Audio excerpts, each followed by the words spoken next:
Did you hear anything new today? Did you hear anything other than what Sandra points out, a bunch of finger pointing?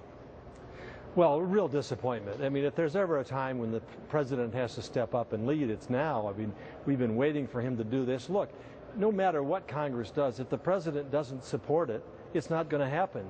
And he knows that. But to turn this into a political game for the 2012 election certainly doesn't help us get anywhere on these negotiations.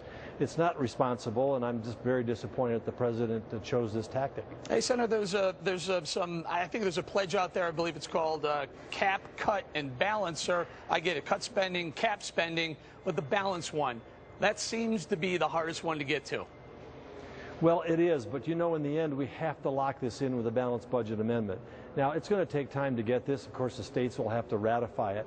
We came very close in the 90s to passing balanced budgets. If we had done that and had that amendment, we wouldn't be in this pickle we're in today. Nevertheless, if you want to lock this in for the long term, there's got to be a commitment to not keep spending more than you take in, and a balanced budget does that. And, sir, obviously the right, one of the big issues on the right is the military spending. Are the GOP or the Tea Parties willing to cut back some military spending? Well, look, I mean, the thing to do, we can't define whether or not you want a strong military by simply the total amount of money spent. You've got to find efficiencies in the military. That's what Bob Gates has been trying to do, and the military is willing to do that.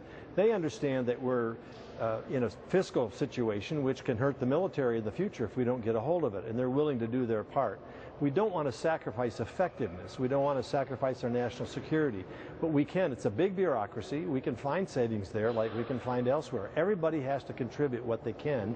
National security has to remain a priority, but we can find savings, and the military has said we'll work together to do that. Sarah, what do you think is going to happen? Do you think we're going to get a realistic cut, or just another $2 trillion raise of the debt ceiling with a couple of things back and forth going? Because honestly, between you and I and the rest of the people watching here, that ain't going to cut it for $14 trillion and another, I don't know, $6 trillion over the next few years, right?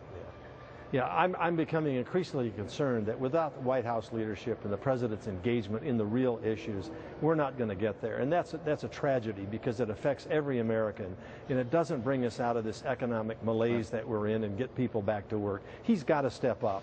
And it's time not to quit pointing fingers. Look, you could tax every billionaire to death, and you're not going to begin to touch this problem.